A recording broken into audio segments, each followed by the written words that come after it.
When a judge bangs a gavel, we have this picture in our minds, right? That the decision comes from this place of pure logic, of just unshakable certainty. But what if that's not what's happening at all?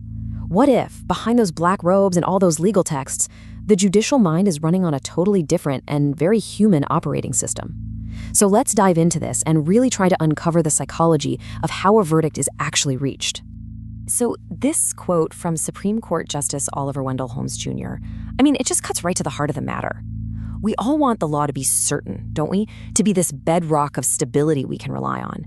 But what Holmes is telling us here is that searching for that absolute certainty, well, it's a fool's errand. And that's a really provocative idea, one that kind of challenges everything we think we know about justice. Okay, so to understand what's really going on, first we have to kind of take apart this ideal image we all carry around in our heads. This myth of the judge as some perfect logical machine. Yeah, there's actually a name for this idea, mechanical jurisprudence.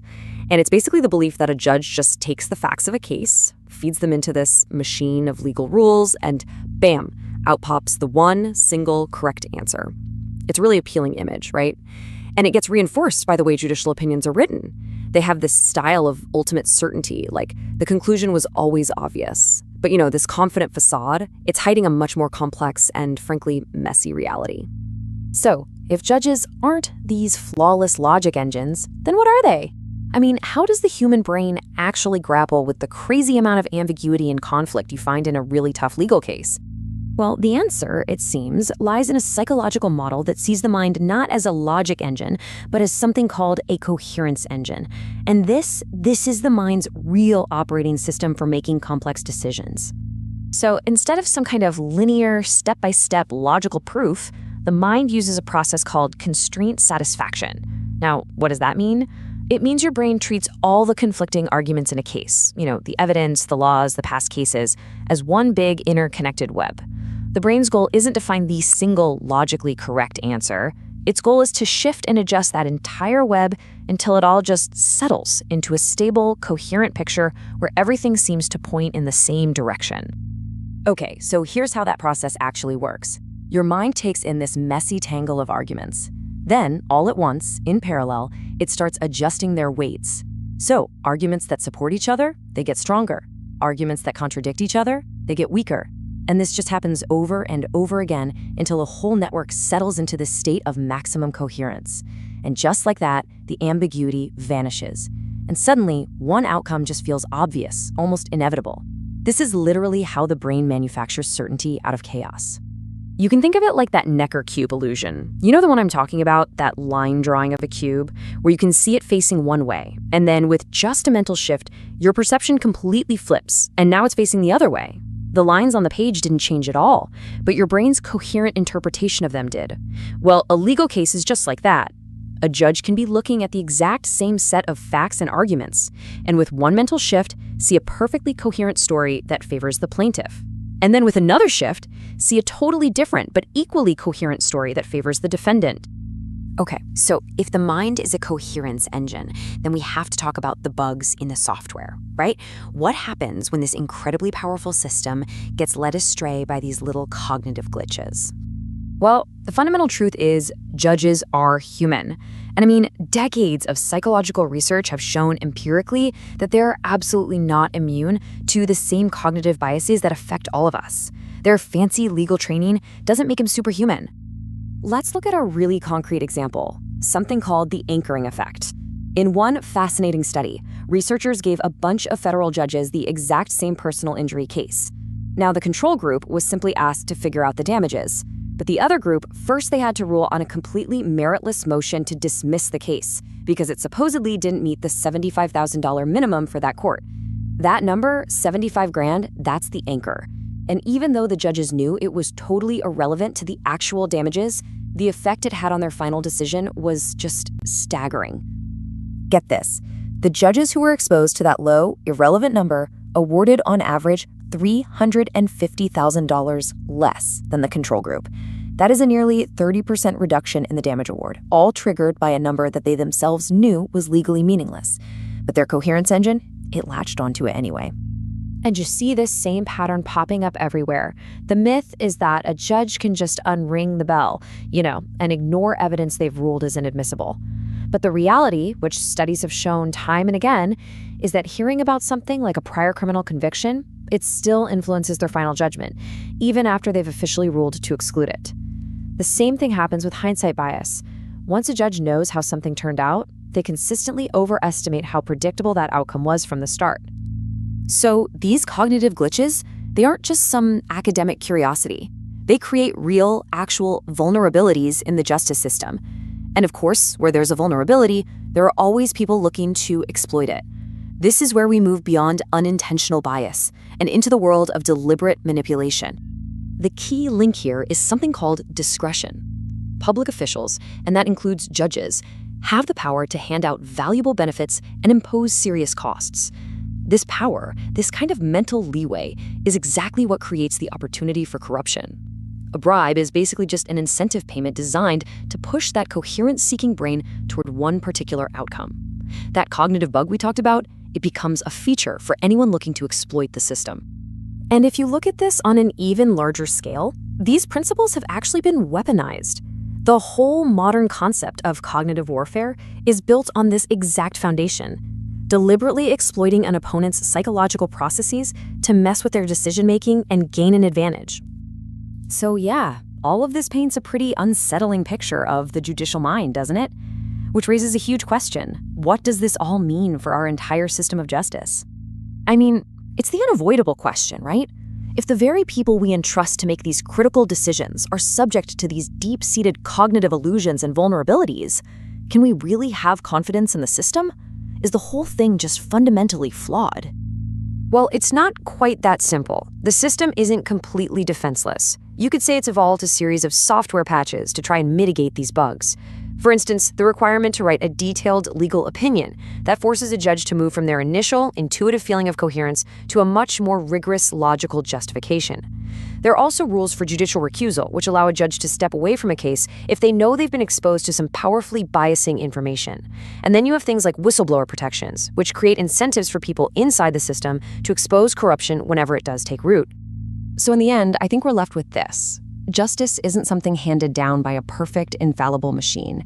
It's the product of a very fallible human mind, with all of its biases and all of its shortcuts, that's just constantly trying to build a coherent story out of chaos. And I guess the final question we're left to think about is that very human, coherence-seeking process ultimately a flaw in our system of justice, or is it an essential feature?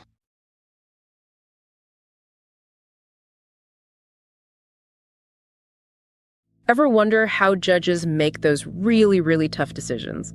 Especially when, the legal arguments seem to pull in a million different directions.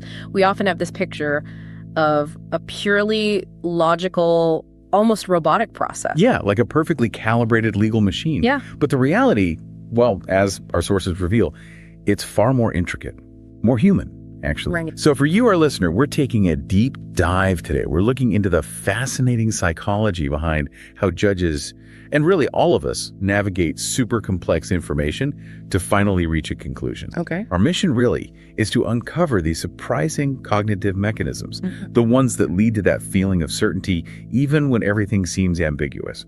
It's kind of a shortcut to understanding the very heart of decision making. Okay, let's unpack this then, because before we dive headfirst into the courtroom complexities, maybe we should establish some building blocks, like what is an inference exactly? Good starting point, yeah. My understanding is it's not just like stating a fact you already know, it's more like taking what you know and figuring out something new from it. Right. It's exactly right. Think of an inference as, well, it's any cognitive process where your mind goes beyond the data. It has facts, beliefs, texts, whatever. And it generates a new proposition, something that wasn't explicitly there before. It's about adding, new information to your mental representation of things. Gotcha. At its most basic, you get a piece of known info, let's call it a datum, and that leads you to a new idea, a proposition. And there's usually a bridge, right? An inference mediator guiding that jump. Okay, a mediator. And these mediators, they can be things we recognize, like logical reasoning, deduction, induction, analogy, categorization, or they can be less formal, more like the practical reason you often see in legal settings. So it's that leap we make from A to B, but maybe not always a perfectly straight logical line. Not always, no. Yeah. And what's fascinating here, as you hinted, is how these basic inferences can build up and get strengthened. Right, there's more to it. Absolutely. Right. This is where Stephen Tolman's model adds a really crucial layer, the backing. The backing, okay. Think of it as the ultimate because. So if I infer Harry is a British subject from the datum Harry was born in Bermuda, the inference mediator is something like people born in Bermuda are normally British subjects. Makes sense. But the backing is what gives that mediator its teeth. It might be an actual act of parliament, for instance. It's that deeper justification, that authority, that makes the inference persuasive and, importantly, justified, not just a random leap. Okay. So the backing provides the real weight. Precisely. And you can imagine, in complex arguments, these aren't just single steps. Inferences often link up, forming chains. One inferred proposition becomes the datum for the next inference, and so on, ultimately having an implication for the final decision. It's like building this chain of reasoning towards a conclusion. Okay, so if that's how a single inference works, just imagine scaling that up to a whole legal case. I guess some cases are, well, relatively easy, right? Where all the inferences kind of point the same way. Yeah, in those easy cases, everything lines up, supports the same decision. The judge's job is, let's say, more straightforward. But then there are the hard cases. And this is where it gets really interesting, I think. Absolutely. These are the ones where the inferences, if you look at them in isolation, seem to pull in completely different directions. Mm-hmm. Some support one outcome, others support the opposite, and maybe some are just, well, murky, unclear. Yeah. And these are the cases, according to our sources, that really warrant serious examination. Yeah. Because they show the gears turning, the real mechanics of how humans decide things under pressure. It reminds me a bit of making a big life decision. Like, should I take this job offer? You're weighing salary, the commute, the company culture, maybe what happened to a friend who worked there. Exactly. That's a perfect analogy. You're making a whole series of inferences. Good salary implies happiness. Bad culture implies stress. Friend's experience predicts mine. And you have to somehow integrate all that conflicting information. That's your own personal hard case scenario right there. Okay, so judges facing these hard cases, they start with this messy, conflicted picture. What do our sources call that initial state, where everything's kind of jumbled? They call it a dilemma set. And it's definitely not a neat starting point. A dilemma set is basically the judge's cognitive representation that pulls together all the relevant arguments for a case. All of them, even the contradictory ones. Especially the contradictory ones. It's often pervaded by, and this is a quote, profound conflict. It captures that initial feeling of complexity, uncertainty, and deep conflict within the legal materials themselves. Okay, a dilemma set. Got it. So let's take these ideas, inference, backing, dilemma set, and see how they play out in a real case. You mentioned Ratzlaf v. United States from 1994. Yes, exactly. Ratzlaf. It's a great example because it dealt with a pretty technical legal question, not one with huge, obvious ideological battle lines. So the justices were largely acting as, neutral interpreters of the law. Right. So what was the core issue in Ratzlaf? Okay, so it all centered on interpreting one word, willfully. It was in a federal law that prohibits structuring cash transactions. Basically, banks have to report cash transactions over $10,000. Right, to prevent money laundering and stuff. Exactly. So this guy, Waldemar Ratzlaf, wanted to pay off a gambling debt of over $100,000. Instead of using one check, he went around to 11 different banks and bought multiple cashier's checks, each under $10,000, specifically to avoid that reporting trigger. Okay. That's the structuring. That's the structuring. Now, the trial judge convicted him. The judge said, basically, if Ratzlaf knew about the reporting requirement and deliberately acted to avoid it, that was willful enough. Seems straightforward enough, maybe. Well, here's the twist. The Supreme Court majority reversed the conviction. They said willfully, in this specific statute, required more. It required special knowledge. Special knowledge, meaning? Meaning Ratzlaf had to know not just that he was avoiding the report, but that the act of structuring itself was illegal. A much higher bar. Wow, okay. That's a significant difference. So how does this Ratzlaf case show that journey you talked about? From the messy dilemma set to a clear conclusion set. It illustrates it perfectly. The sources break down the initial dilemma set for the justices. It revolved around about 6 main issues, including interpreting willfulness, figuring out legislative intent, things like that. Just on the legislative intent piece alone, there were apparently something like 23 distinct arguments drawn from 10 different authoritative sources, committee reports, statutes, prior cases. And crucially, these arguments often pointed in completely opposite directions. supported rival conclusions. So the initial state was genuinely complex, contradictory. Absolutely. Fraught with complexity and contradiction is how the analysis puts it. A real legal knot. Okay, so that's the before picture. What about the after, the final opinions? That's where the contrast is so stark. When you read the final majority opinion and the dissenting opinion, both of them present what our sources call an absolutely coherent set of arguments. Absolutely coherent, meaning within each opinion, all the inferences presented seem to logically support their chosen decision. There's no hint of that initial conflict or ambiguity left. It's like the case evolved dramatically, moving from that messy dilemma set to a state of complete closure and certainty for each side. wow. So the really big question becomes, how? How does a judge's mind actually do that? Go from this tangled web of conflict to such, well, black and white coherence? That is the million-dollar question, isn't it? Yeah. And the answer lies in understanding that the mind isn't just passively absorbing information, it's actively working on it. Actively? How so? Well, research shows that people, and judges are people, actually modify their inferences during the decision-making process. They tweak things, subtly or not so subtly, to maximize the overall coherence of the picture they're building. Wait, so they change how they see the arguments as they go along? In essence, yes. Their final decisions are ultimately determined by these modified, more coherent inferences, not necessarily the raw, conflicting ones they started with. It's a process of cognitive change, driven by what psychologists call coherence maximization. The mind strives for a story that makes sense, that hangs together. Okay, the mind wants coherence. But if you start with profound contradictions, how does it actually get there? It sounds like some serious mental gymnastics. It is, and it's not usually a neat linear calculation. It's better explained by ideas like connectionist systems and mental model building. Mental model building, like constructing a little simulation in your head. Kind of. Judges seem to construct tentative mental models of the case. These models represent the legal propositions and how they're linked by inferences. Then they sort of run these models mentally. They test them for coherence. How well does this story hold up? And they retain or revise the parts of the model that seem to increase that coherence. But what's really fascinating is this oscillation phenomenon. Oscillation? Yeah. Throughout the process, the judge isn't just working on one model. They actually develop two competing models, one for each potential decision alternative. Say, one model for ruling for the plaintiff, one for the defendant. Okay, two competing stories. Right. And their attention literally oscillates between these two models. Think of that classic optical illusion, the Necker cube. Oh yeah, the cube you can see facing two different ways. Exactly. You can see it one way or the other way, but it's really hard to see both clearly at the exact same time.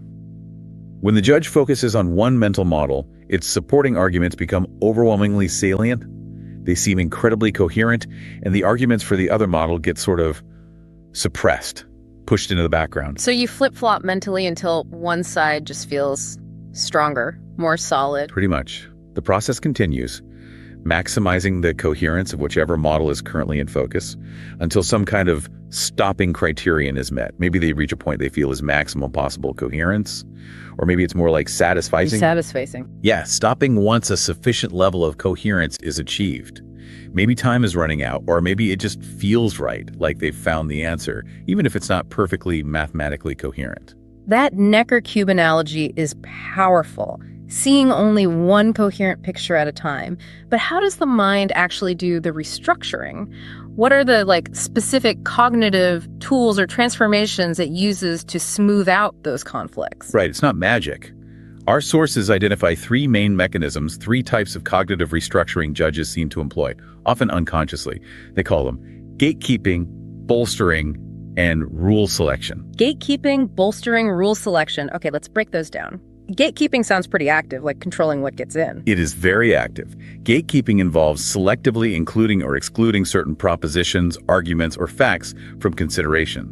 It's also about framing the case, presenting the narrative in a particular light from the outset. Can you give an example from Ratzlaf? Sure. In the Ratzlaf majority opinion, they tended to downplay or even omit details about Ratzlaf's active role in figuring out how to do the structuring. He was portrayed a bit more passively, which made it easier to argue he didn't have criminal knowledge. Ah, okay. The dissent, on the other hand, they highlighted those very active steps to paint a picture of someone who clearly knew what they were doing. Both sides also strategically included or excluded bits from legislative reports choosing the quotes or sections that supported their view and kind of ignoring the ones that didn't, even though they knew they existed. So it's not necessarily lying, but it's definitely selective presentation, like a director choosing which scenes make the final cut. That's a great way to put it. It's about controlling the information flow into the coherent model being built. Okay, what about the second one? Bolstering. Bolstering is a bit more moderate, maybe. It's less about wholesale inclusion or exclusion and more about emphasizing certain features of an argument or piece of evidence while de-emphasizing others. Essentially, you reinterpret things slightly to make them fit your emerging narrative better. So tweaking the interpretation? Exactly. Justice Cardozo, a very famous judge, once candidly noted that a judge must permit himself a certain margin of misstatement. It sounds bad, but he meant this kind of subtle reshaping. And the legal scholar Carl Llewellyn, he actually documented, get this, 64 techniques judges use just to handle precedent past cases. 64, wow. Yeah. Techniques ranging from faithfully following a precedent to expanding it, avoiding it, distinguishing it, saying this case is different, or even effectively killing it off. It shows just how much interpretive flexibility is built into the system. So how did bolstering play out in Ratzlaf? Well, the justices looked at the very same 1986 Senate report, but interpreted it quite differently. They bolstered their readings by focusing on different phrases, arguing about the grammatical significance of things, like the phrase "in addition," all to make the report seem to support their respective conclusions about what willfully meant. Same text, different emphasis, different result. Okay, that makes sense. It's subtle but powerful. And the last one, rule selection. Rule selection is about choosing which interpretive rule or principle to apply when multiple, often competing rules could potentially fit. Like choosing which tool to use. Yeah, exactly. Think about those contradictory proverbs we have, like many hands make light work versus too many cooks spoil the broth. Yeah, right. We tend to pull out the one that conveniently supports whatever point we're trying to make at the moment, don't we? Often without even thinking about it. Guilty as charged. So judges do that too, but with legal rules. Essentially, yes. Llewellyn, again, famously found 28 pairs of opposing canons rules of statutory interpretation. He called them thrust and parry rules, noting that for almost any rule there was an opposing one a judge could choose instead. That's incredible. And the Ratzlaf opinions were a perfect example. The majority argued strongly for a contextual interpretation, looking at the broader purpose and context of the law. The dissent, meanwhile, championed a textual interpretation, sticking very strictly to the literal words of the statute. Two different valid approaches leading to opposite conclusions. So gatekeeping, bolstering, rule selection, these are the mental maneuvers happening behind the scenes. Right. And what's crucial to remember is that our sources suggest these processes aren't typically about judges being deliberately deceptive or manipulative. It's more like the mind's inherent, often unconscious, way of wrestling with ambiguity and conflict to construct a narrative that feels coherent and justifiable. It sounds like this incredibly complex, almost invisible mental dance is happening, but are the judges themselves even aware of it, aware that they're gatekeeping, bolstering, selecting rules in this way? That's one of the most striking findings. Generally, no. Psychological research consistently shows that people are largely unaware of the cognitive restructuring going on in their own minds as they make decisions. Really? Unaware? Yeah. They don't consciously notice their inferences shifting or their interpretations changing. In fact, people often struggle to recall their original beliefs or assessments before the decision process started. They tend to misremember them as being consistent with their final conclusion all along. Wow, so the memory itself gets revised. It seems so. And this lack of awareness is crucial because it preserves the feeling, the perception that the legal materials themselves, the statutes, the precedents, remained unchanged and objective throughout the process. It masks the subjective mental transformations that occurred. Our sources call this the illusion of objectivity. The illusion of objectivity.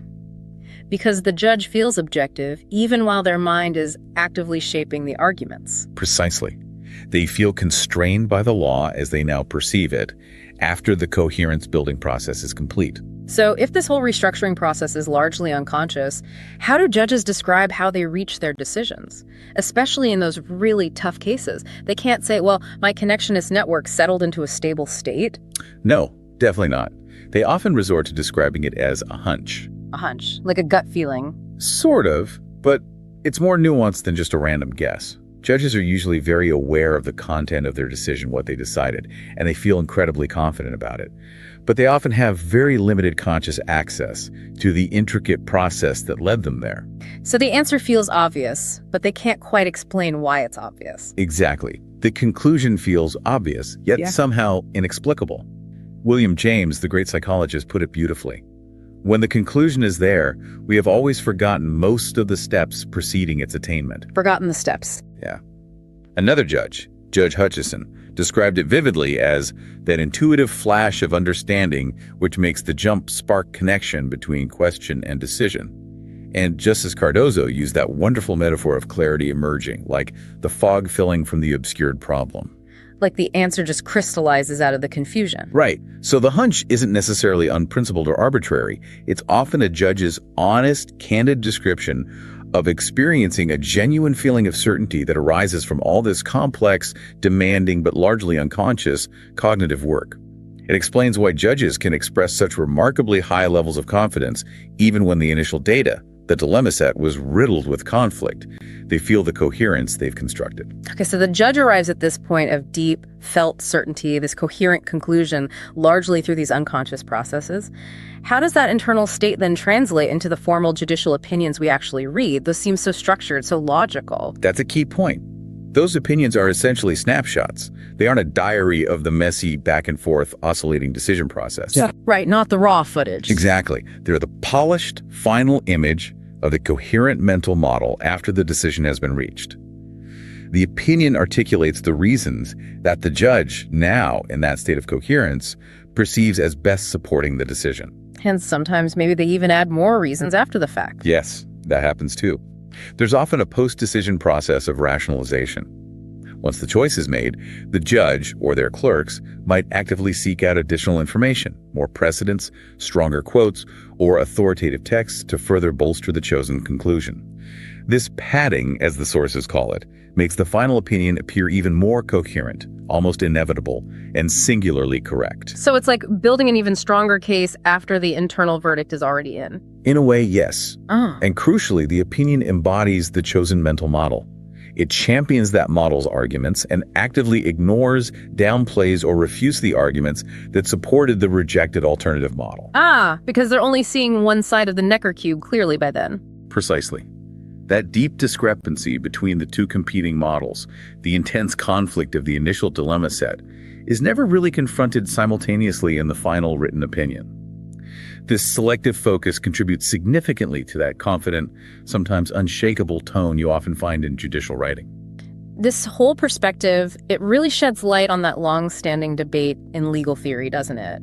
Between legal formalism, the idea that judges just find or discover the law, and legal realism, the idea that they actively create or make law.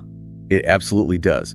This psychological model offers a kind of bridge, suggesting that judges can genuinely feel constrained by the law. They can truly experience finding the right answer within the legal materials because they are constrained by the coherent mental model they have constructed. Even if that model itself was shaped by unconscious processes like gatekeeping and bolstering. Exactly. So their subjective experience of certainty, their feeling of simply applying the objective law, isn't necessarily a conscious deception or mere rhetoric.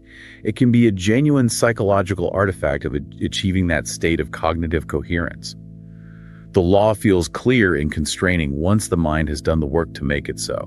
So while we should read opinions knowing they might be padded or present a selective picture, they still remain incredibly valuable sources of data. They show us the end state of that reasoning process, and often the judge's private need for internal consistency aligns pretty well with the public need for a justifiable, consistent legal ruling. So the reasons given aren't just random justifications, they reflect what became coherent for the judge. Wow. What a journey we've taken today, seriously. From the basic idea of an inference all the way up to the complex, conflicting dilemma set of a Supreme Court case like Ratzlaf. We've seen how the judicial mind isn't passive, but actively restructures information, often unconsciously, to arrive at a decision that feels powerfully coherent. Yeah, exploring those mechanisms, the gatekeeping, the bolstering, the rule selection, it really changes how you think about legal reasoning. Absolutely. And understanding the hunch, not as some random guess, but as this genuine feeling of certainty that emerges from deep, often hidden cognitive work. It's fascinating. It really is. And maybe this raises an important final thought for you, the listener, to consider. If even judges, people who are actively striving for objectivity and trained in logical reasoning, are so profoundly influenced by these deep-seated cognitive drives for coherence, how might understanding this psychology change the way you approach and evaluate complex decisions in your own life? What hidden conflicting dilemma sets might you be wrestling with right now? And how might your own mind be unconsciously gatekeeping, bolstering, and selecting rules to construct its own seemingly obvious conclusion sets, maybe without you even fully realizing it? Something to think about.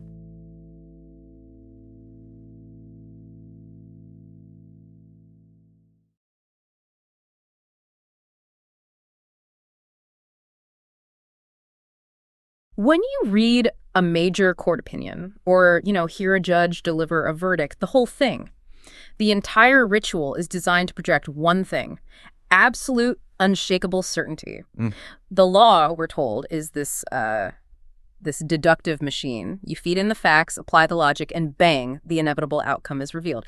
It's presented as objective truth. Right. But what if that projected certainty, the bedrock of our modern justice system, what if it's fundamentally, a meticulously crafted psychological illusion? That is the crucial question, isn't it? And that's really what underlies this deep dive today. We're opening up the sources that explore the psychology of judging. Okay. Our mission, really, is to peer into that vast gulf between the formal, almost mechanical appearance of legal decision-making and the actual, sometimes chaotic, internal mental processes involved. Right. I mean, for decades, legal scholars have basically been asking for this kind of psychological X-ray. They knew they lacked the techniques and tools which are sensitive enough to explore the mind of man and report accurately its conscious and subconscious operations. And this skepticism, this idea that it's not just a deductive machine, it's not new at all, is it? Not at all. Decades ago, thinkers were already protesting. Yeah. You had scholars like Justice Cardozo who described the judicial process not as like clockwork, but as these introspective searchings of the spirit. The formalized opinion, he kind of suggested, was often written after the fact. A rationalization for something deeper, maybe. A rationalization. Okay. And if you want a perfect image of this instability, Yep. you have to look at Jerome Frank.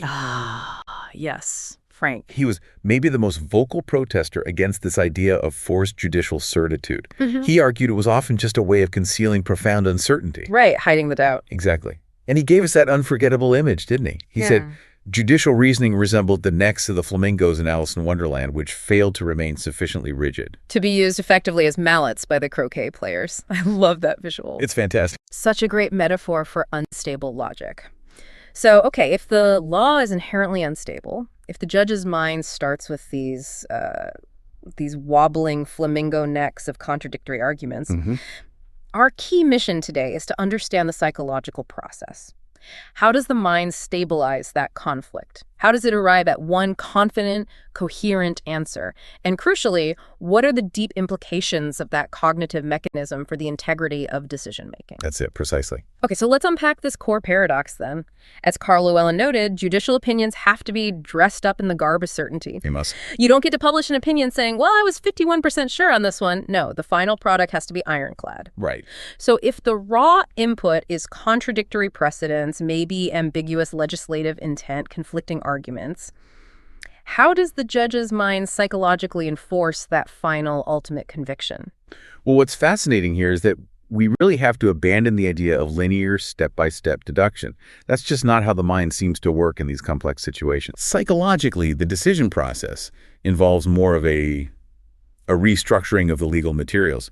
Think of it less like a spreadsheet and maybe more like a massive interconnected network in the judge's mind. A network. Yeah, where the arguments and facts start sort of fighting each other. Yeah. The mind is constantly driving toward balance and coherence. When you say fighting each other, are you talking about the judge actively, consciously debating the points? Or is this something happening more subconsciously? It seems to be largely subconscious, yeah. Yeah. And the core mechanism they talk about is called constraint satisfaction. Constraint satisfaction. Imagine all the elements, Yeah. the facts, the precedents, the legal principles, as points in this huge web. The connections between them are the constraints. Right. So if two facts support each other, that's an excitatory link, a positive connection. If argument A and argument B are fundamentally contradictory, that's an inhibitory link, a negative one. The system doesn't try to solve the conflict using formal logic, not initially anyway. It works over numerous cycles of activation, almost like waves washing over the network. It's essentially trying to find the configuration that maximizes overall satisfaction and minimizes internal contradiction. So it's like a cognitive pressure cooker, forcing the elements to line up, kind of. Exactly. That's a good way to put it. Elements that receive massive support from their neighbors, they strengthen, they thrive. Elements that are constantly being suppressed or contradicted by stronger neighbors, well, they degrade and die out, according to the sources. They just fade away. They fade away. And this system, it very efficiently generates a mental model that is highly coherent and supports one side. That's the ultimate decision. Now, here's the part that, for me, truly changes how you view legal decisions. If the judge reaches this confident decision through constraint satisfaction, what happens to the opposing arguments, the ones that died out? Yeah. This is the critical and honestly pretty staggering realization, because the system generates coherence by strengthening one model and actively suppressing the other. Right. The resulting judicial opinion only depicts the winning decision. It conveys this extremely high level of closure, of certainty. Yeah. But we know from this model that the suppressed model, the fully developed set of arguments for the losing side, is often not much less coherent. Wow. So the opinion you read is presented as totally inevitable, like the only possible outcome. Yeah. But in the judge's own mind, there was a near-perfect counter-argument that was simply suppressed to achieve that feeling of cognitive closure. That's what the model suggests. That fundamentally undermines the notion that judicial outcomes are purely objective searches for the single correct legal answer, doesn't it? It certainly challenges that simple view. It shows the human brain's inherent need to enforce clarity, to find coherence even where it might not naturally exist. And we can see how much heavy lifting the judge's mind has to do in really complex cases. Look at the Ratzlaf opinion, for example, which dealt with complex legislative intent. Okay. The analysis in the source shows the legal arguments were just fraught with complexity and contradiction. The justices generated 23 arguments, resulting in 8 inference paths. And 3 pairs of those paths were directly contradictory. So a real tangle. Real tangle. The source material notes that neither conclusion, whether specialized knowledge was required or regular knowledge was sufficient. Neither conclusion was supported by a naturally coherent subset of arguments. The judge's mind didn't find coherence. It had to, well, impose it. That shifts the whole dynamic, doesn't it? From finding the law to actively structuring the law. In a way, yes. But let's move past this internal structural conflict for a moment and look at something perhaps more familiar: pure cognitive shortcuts. Biases. Yes. Because here's where it gets really interesting for me. Studies consistently show judges are susceptible to the exact same biases and psychological tricks as, well, everyone else. The evidence is pervasive. Yeah, it's quite compelling. Consider the powerful anchoring effect. Right, anchoring, where an initial number influences you, even if it's irrelevant. Precisely. In one trial simulation study, judges were given a case and exposed to a highly specific but, and this is key, meritless motion to dismiss. Okay, meritless, so it should be ignored. Correct. The motion was based on a low jurisdictional minimum, $75,000. Now, even after correctly denying the motion, the judges who had simply been exposed to that arbitrary $75,000 number, they awarded the plaintiffs significantly less in damages. So much less. Nearly 30% less on average. The median award was around $882,000, compared to a cool $1 million for the control group who never saw the motion. Wow. An irrelevant low number pulled down a nearly $1 million judgment by almost a third. That's powerful. It's incredibly powerful. And then we have the challenge of hindsight bias. The I knew it all along effect. Exactly. It's the tendency to believe, after an event has occurred, that you knew it was going to happen all along, or at least that it was much more predictable than it really was. Judges are meant to assess predictability based on what was known before the event, of course. But they struggle. Oh, they struggle just as much as lay people do, it seems. Yeah. In one study looking at appellate predictability, judges were told the outcome of an appeal. Then they were asked to estimate the likelihood of that specific outcome occurring, but as if they were judging before the appeal happened. Okay, so trying to erase the knowledge of the outcome. Trying to, yes. Unsurprisingly, they significantly overestimated its predictability. But here's the really counterintuitive detail for you. Go on. When the percent 2%. Wait, 172%? How does that even work? Yeah. If they were objective and split their predictions, the sum should be 100%, right? Exactly. 100% would represent perfect, unbiased aggregate prediction. So what does 172% tell us? It tells us they were fundamentally unable to separate the knowledge of the past outcome from their pre-event prediction. It's literally impossible to be 172% predictable. Right. It means that judges who were told outcome A was the result retroactively believed A was highly predictable, and judges told outcome B was the result retroactively believed B was highly predictable. The past always feels much more determined, more inevitable than the messy, uncertain moment of decision ever actually was. Okay, that's quite unsettling. And it raises an important question, doesn't it? Can judges truly remain detached when their gut reaction, their feelings about the people involved, kicks in? Well, the sources suggest not always. There's evidence of emotional influence. Like what? In an experiment involving a challenge to a strip search, researchers found a really dramatic difference based purely on the litigant's described persona. Okay. Get this, 84% of judges granted summary judgment to a female plaintiff who's described as a student. But only 50% granted it for a male plaintiff described as a thug. Wait, even though the facts were the same? Even though the underlying legal facts and the procedural posture of the case were absolutely identical. So just the label, student versus thug, potentially swayed almost a third of the judges. The numbers strongly suggest that decisions can be swayed significantly by the judge's subjective feelings toward the litigants, who they empathize with, perhaps. And if they struggle with personal feelings, I imagine they certainly struggle with things they are explicitly told to ignore. That seems to be the case. We see the difficulty of ignoring inadmissible evidence. Right. Judges are trained, rigorously trained, to filter out relevant but inadmissible details, like maybe a plaintiff's prior criminal conviction in a civil suit, or a confidential settlement demand figure. Yet studies show these details measurably influence their sentencing decisions or their damage awards. Even when they tried not to let it. Even when they consciously try to disregard them. It just sort of leaks in. It reveals the limits of conscious willpower, maybe. It certainly suggests that. So if intuitive thinking, what psychologists often call system one, that fast automatic thinking, if that leads to these systematic immediate errors, what's the firewall? What does the system have to mitigate these errors? Is there anything? Well, one potential check mentioned in the sources is the discipline of writing the opinion itself. The act of writing it down. Exactly. That act of formally constructing a narrative, a coherent, externally defensible explanation that might force the judge out of that quick, intuitive System 1 thinking and induce more deliberation, more careful System 2 thinking. So the requirement for giving written reasons, it acts as a kind of challenge to our own internal cognitive shortcuts. It forces us to slow down and actually verify the internal coherence that constraint satisfaction imposed. That seems to be the idea. It forces a justification that has to hold up to scrutiny, not just feel right internally. Okay. And this highlights why formal rules governing recusal and disqualification are so essential, not just for actual bias, but for maintaining the appearance of impartiality. Right, because if the bias is subconscious... Exactly. If a judge can't reliably discern which evidence is polluting their judgment, because some of these biases operate entirely below conscious awareness, then stepping away when the appearance of bias exists is maybe the only viable safeguard for public trust. Makes sense. Let's broaden our scope a bit now. If we know the human mind is wired with these systematic shortcuts, these ways of thinking, how does that wiring affect how we process legal and social rules more globally? We've been focused on judges, but this applies to everyone, right? Absolutely. It's fundamental human cognition.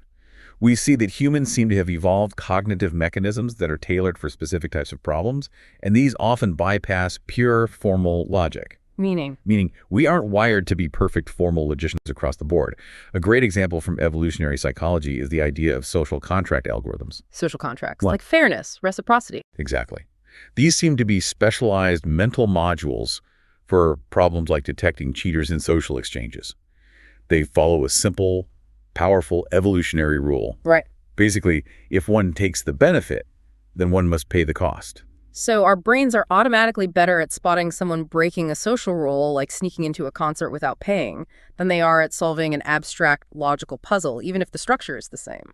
That's what a lot of research suggests, yes. It's a pragmatic evolutionary wiring for navigating social life. Okay. And this interplay between specialized, automatic, often subconscious processing, system 1, and slower, conscious, more logical thought, system 2. It brings us to a really contemporary concern, the potential weaponization of these cognitive vulnerabilities. Right. You're talking about the dark side of influence, what the military sphere now calls cognitive warfare. Yes, exactly. It's defined in some sources as deliberate offensive maneuvers aimed at influencing beliefs and behavior by directly targeting the human mind. The attacks are often synchronized across multiple channels, and critically, they're designed to manipulate emotional and subconscious processes, the very System 1 mechanisms we've been discussing. This makes the threat incredibly difficult for the conscious mind, for System 2, to even perceive, let alone counter. So the same cognitive vulnerabilities that might allow an irrelevant $75,000 anchor to sway a judge's damages award, or perhaps make them susceptible to feeling bias for a student versus a thug. Those very vulnerabilities can be systematically exploited on a massive societal scale. That's the potential link, yes. That's the concern. And that brings us right back to integrity, but on a larger scale. How so? Well, we could think about corruption in society not just as, illegal payments changing hands, Right. but as the fundamental violation of the impartiality principle, breaking those non-discrimination norms for personal or group advantage. This kind of widespread corruption, which we know leads to uncertainty and demonstrably hurts things like GDP. You could see it as a societal manifestation of a lack of commitment to objective, non-personalized decision rules. It's the macro-level integrity failure potentially stemming from these micro-level cognitive limitations and biases. Wow. Okay. So we've really covered some ground today. We've seen the journey of the judicial mind from this idealized deductive machine to one constrained by the inherent human need for cognitive coherence. We've established that the brain naturally seeks confident closure, sometimes by, suppressing a nearly equally valid counterargument. Right. And it's subtly influenced by cognitive errors like anchoring, hindsight bias, even feelings about the people involved. And that psychological need for coherence, that drive, it ensures that the legal process always yields a confident decision one way or another. Yeah. Now consider this, because judicial opinions serve as the primary teaching tool in law schools. The entire legal curriculum effectively trains future lawyers to impose coherence over conflict and to replace doubt with confidence. That becomes the ingrained methodology, the habit of mind for the profession. Okay. So, if that is the ingrained method, here's a final thought to leave you with. What fundamental changes might legal education need to embrace to cultivate the opposite quality? That is, the mental capacity for genuinely contending with openness and conflict, a trait the sources we looked at suggest is absolutely essential for truly grasping the complexity of the human experience.